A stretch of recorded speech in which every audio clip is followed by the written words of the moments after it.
Le ministère ougandais des Finances a affirmé que l'économie ougandaise était en bonne voie pour une reprise complète des effets de la pandémie de Covid-19. L'objectif de taux de croissance est de 6%, mais on s'attend à ce qu'il augmente davantage à 7% à moyen terme.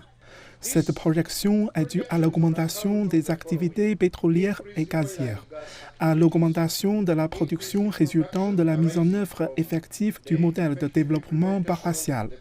Nous nous attendons à ce que l'agriculture soit beaucoup plus performante à l'avenir.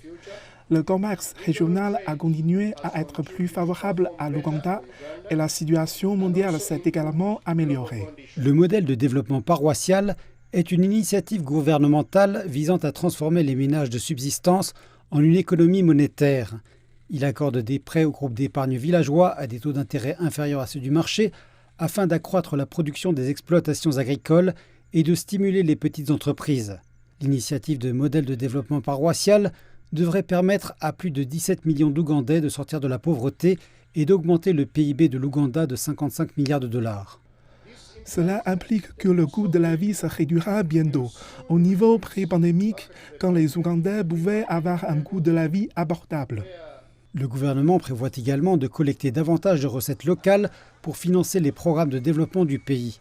Il affirme qu'il sensibilisera la population pour encourager davantage de gens à payer leur juste part d'impôts, mais qu'il étudiera également de nouvelles sources possibles de revenus. Néanmoins, la corruption demeure un défi. Alors que l'Ouganda progresse dans son programme de développement, les organisations de la société civile s'inquiètent du fait que le vol des ressources publiques entrave la délivrance de services efficaces. Cela a contraint le gouvernement à contracter davantage de prêts pour financer ses activités.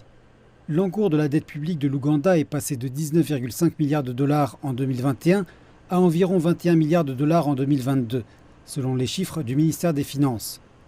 Une grande partie de cet argent a été utilisée pour financer l'ambitieux budget d'infrastructure du pays, qui comprend des projets routiers, des barrages électriques et des parcs industriels. Les organisations de la société civile affirment que si les fuites d'argent ne sont pas contrôlées, les prévisions économiques ne pourront pas se réaliser.